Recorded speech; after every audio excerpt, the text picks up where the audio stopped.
डोंबिवलीला राहत्या घरी जिकडे म्हणजे राहायचो, आधी जिथे राहायचो, तर ते म्हणजे चाळीतलं आमचं घर होतं असं. अ, आपण म्हणू शकतो ना, की म्हणजे जाणवतात. कद भूत असं असं नाही, की एंटिटी, स्पिरिट किंवा जे काही असेल, चांगली असेल, वाईट असेल, डेमॉनिक असेल, जे काही असेल, तशी माणसासारखी कधीच नाही दिसत. बरं. दिसताना एक काळी सावली दिसणार किंवा काहीतरी असा अपीअरन्स दिसणार वगैरे हे ते. मी ना आणि यांचा टाईम असतो. दिवसभरात ना ते पण काही-काहींचा ज्यांचा टाईम क्रॅक होतो किंवा ज्यांचं नक्षत्र किंवा ज्या ज्या त्या टाईपमध्ये मॅच झाला ना तो टाईम तरच दिसतात दिवसात ना. तो 30 सेकंड्स थोडी येईन मग त्याच्यावर. पण रात्रीपासून अगदी 12 पासून बोलशील ना, 2-3 हा त्यांचा प्रॉपर टाईम. 4 पर्यंत, 5, 6, 7, 8 तू कितीही घे मग सकाळपर्यंत अगदी. मी तेव्हा कॉलेजला आय थिंक होतो. कॉलेजला जायला दुपारचं कॉलेज कधी गेलं, नाही गेलं फरकच नाही पडत. मग झोपायचं.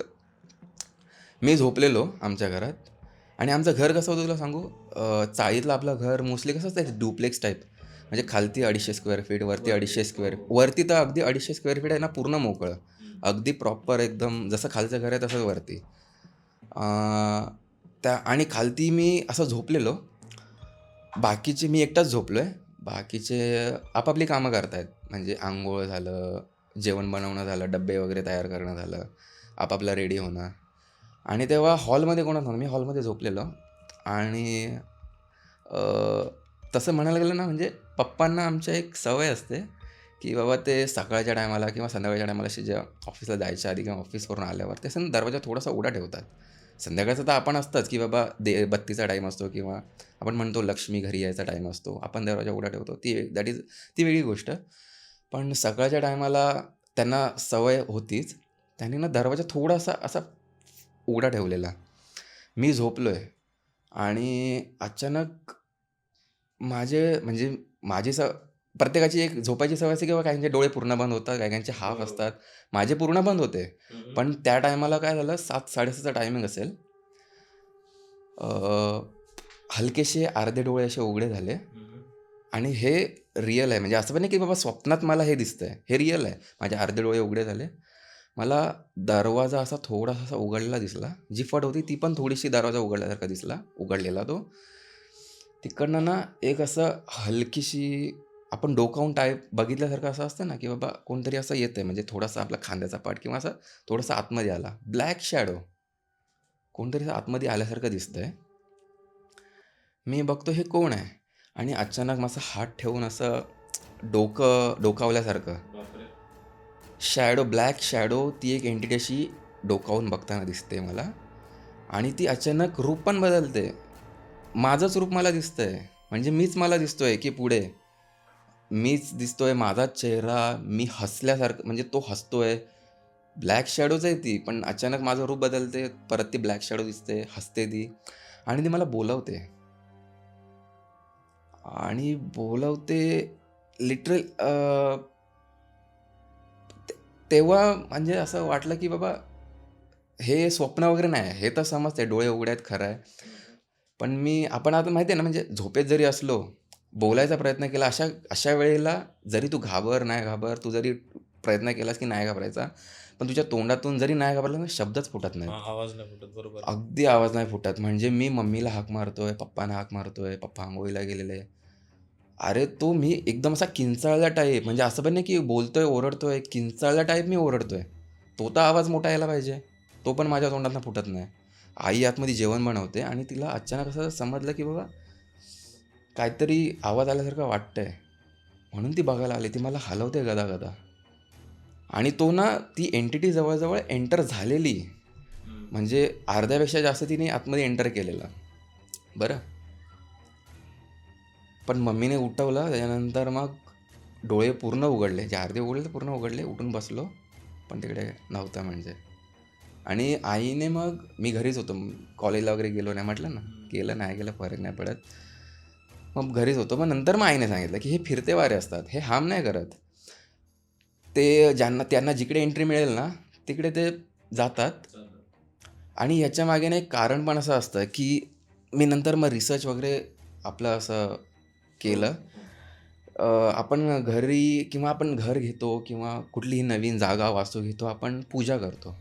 पूजा, होम, हवन वगैरे जे काय असं ते करतो, अग्नी वगैरे करतो होमाचं, बरोबर. ते खूप इम्पॉर्टंट असतं. हे मी कुठेतरी वाचलं आहे, की बाबा ती एक शिवाची स्टोरी वगैरे होती. तो एक असुर वगैरे जे काय होता. आता मला प्रॉपर रिकॉल नाही होत आहे, आठवत नाही. पण ती अशी स्टोरी होती, की या एंटिटीज ज्या असतात ना, मग ती कुठलीही असो, फिरते असो किंवा अगदी काय काय ज्या सोडलेल्या असतात ना, की बाबा तुझ्यावरच वगैरे हम्म, हम्म, हम्म. की करून वगैरे सोडल्या किंवा जे काय असेल, त्यांना ना एंट्री अलाऊ नसते.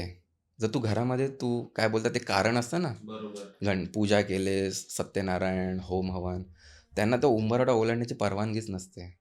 आणि अनफॉर्च्युनेटली आमचं ते झालं नव्हतं म्हणजे त्या घराचं. बराच टाईम आम्ही तिकडे शिफ्ट होऊन बराच टाईम झालेला, बरीच वर्ष झालेली. बट आम्ही ते केलं नव्हतं. पण त्याच्यानंतर मग आम्ही सगळे मिळून म्हणजे मम्मी, मी वगैरे आम्ही सगळे मिळून मग ते सगळं केलं. त्याच्यानंतर मग ते बंद झालं. पण त्याच्या आधीचे खूप इन्सिडेंट आहेत त्या घरातले. बापरे, तसं एकदम सगळ्यात खतरनाक इन्सिडेंट कोणता घडला? खतरनाक म्हटलं ना म्हणजे आता हा एक झालं, हे सकाळचं होतं. मी अजून एक दिवस होता, की मी ह्याच्या आधीची म्हणजे स्टोरी अशी होती, की मी झोपलेलो. आमचं हे डुप्लेक्स घर होतं म्हणजे वरती. आता हा जिना होता ना आमच्या घराचा वरती जाण्याचा, तो आतल्या साईडनेच होता.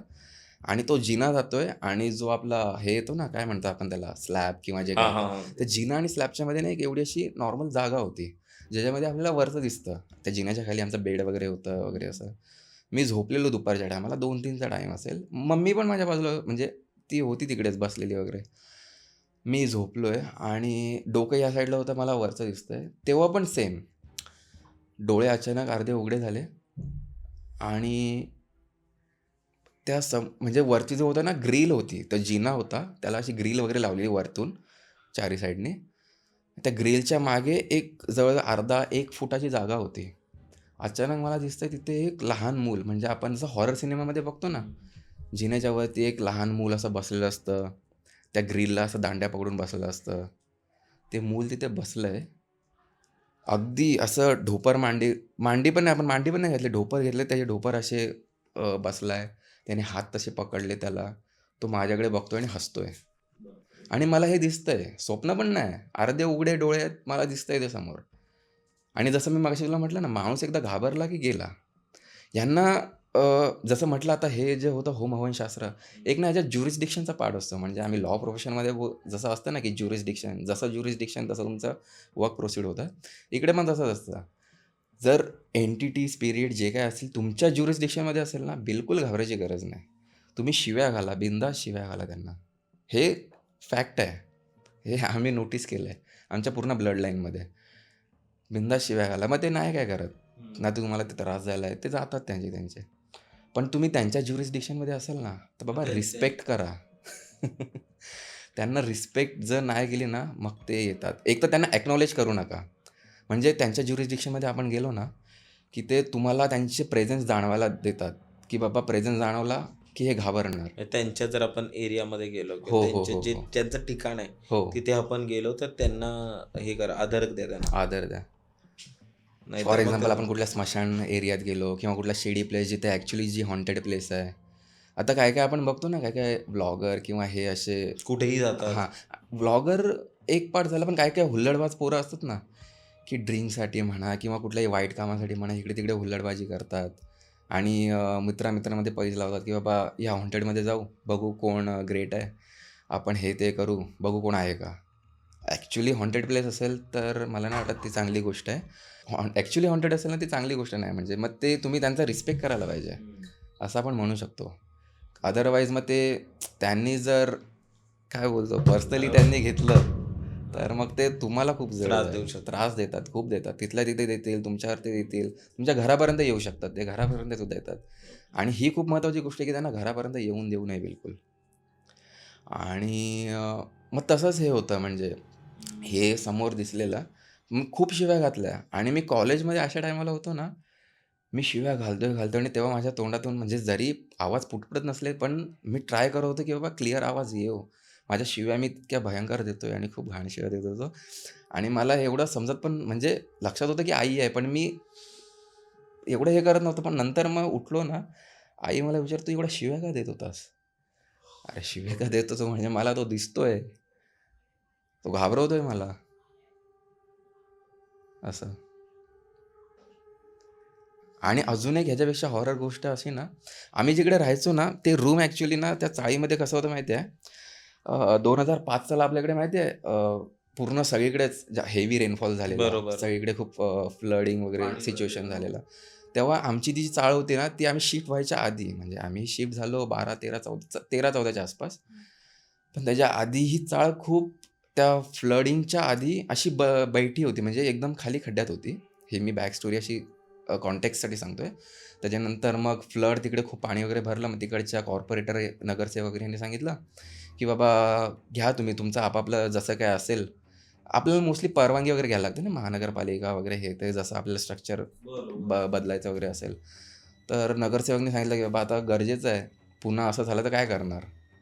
जीवाशी खेळ नको. तुम्ही तुमचे स्ट्रक्चर सगळे घ्या वाढवून, भरणी टाकून म्हणजे वरती करून घ्या सगळ्या घरं." मग ही चाळ आमची वरती घेतली.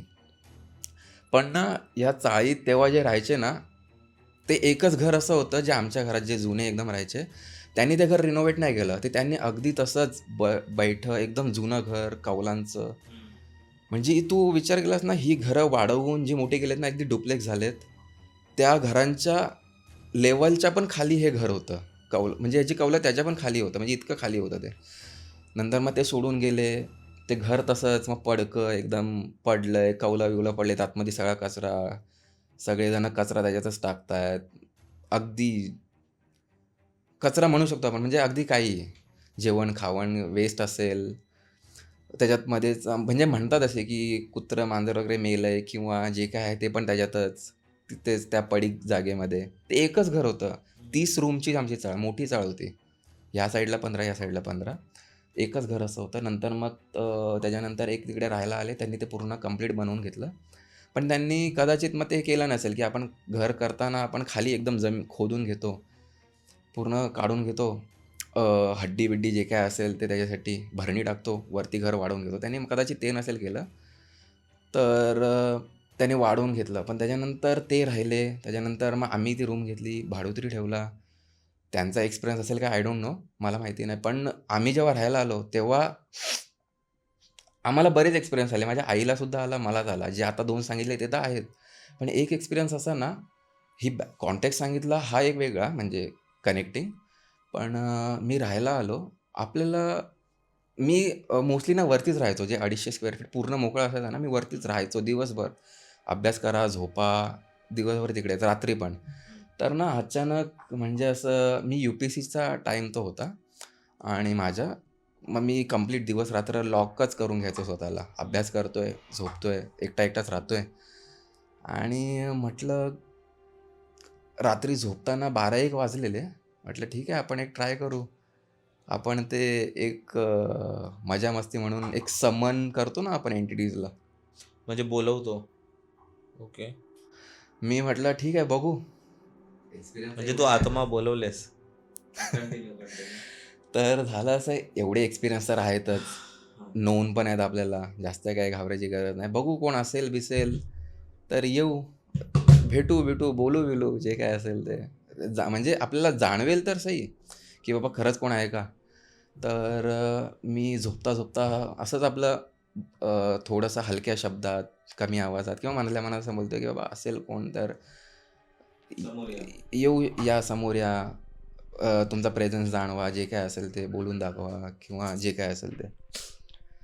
मी झोपलो आणि साधारण 2-3च्या आसपास आहे ना, केलं की बाबा कोण असेल बाबा या, बोला वगैरे, जाणावा म्हणजे मला फक्त जाणवून द्या की बाबा तुम्ही इकडे आहे म्हणजे जे कोणी असेल ते. तर केलं, कोण नाही. म्हटलं जाऊ दे झोपू. झोप पण लागली. 2-3च्या आसपास आहे ना, अचानक आमच्या मागे ज्या चाळीच्या मागे आहे ना, टी शेप चाळ होती. म्हणजे आमची अशी आडवी, मागे एक अशी उभी चाळ आणि ह्या दोघींच्यामध्ये एक असं गटार टाईप असं एरिया होता. तिकडे मागे ॲक्च्युली ते हॉन्टेड टाईप जाणवतं. तिकडनं ना मला झोपेतच असं व्हिजन टाईप किंवा अर्धे डोळे उघडे असं टाईप मला जाणवलं, की तिकडनं असं काहीतरी जाणवतंय मला त्या मागच्या साईडनं. भले मी घरात झोपलोय, तिकडनं असं काहीतरी जाणवतंय आणि खिडकीतून काहीतरी असं वाटतंय किंवा खिडकी उघडीच होती.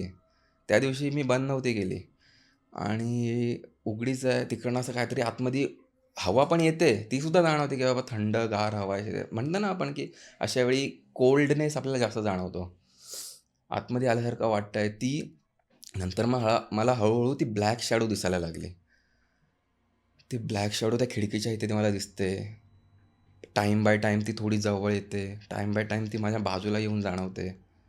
आणि ती लिटरली मी असा झोपलो आहे ना, म्हणजे सपोज जर स्ट्रेच असा होत असेल माझा घर, तर मी असाच झोपलो आहे. म्हणजे पूर्वेकडे माझं डोकं, पश्चिमेकडे माझे पाय आणि तसाच झोपलो आहे. या साईडला कूस करून म्हणजे कुशी आणि ती मला जाणवते ती तिथेच बसले किंवा झोपले तशीच जाणवते आणि ती मला चोक करण्याचा प्रयत्न करते.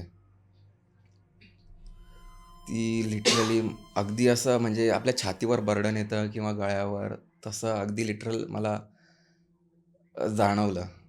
आणि आपले त्याच्यामध्ये मग झोपेमध्येच आपण आपला ब्रीथिंग वाढते, श्वासोच्छ्वास वाढतो, बीपी पण वाढतो आणि उठायचा प्रयत्न करतो, पण माणूस काही उठू शकत नाही. मी पण नाही उठू शकलो. पण शिव्या तर नाही दिल्या नाही, कारण ती आता माझीच म्हणजे मीच बोलवलं, तर शिव्या देऊन करू काय म्हणजे? मग नंतर मग थोडंसं घाबरून उठलो, उठून बसलो जरा आजूबाजूला बघितलं, कारण काळोख होता. मी एकटाच वरती झोपलेलो, बाकी सगळे खाली.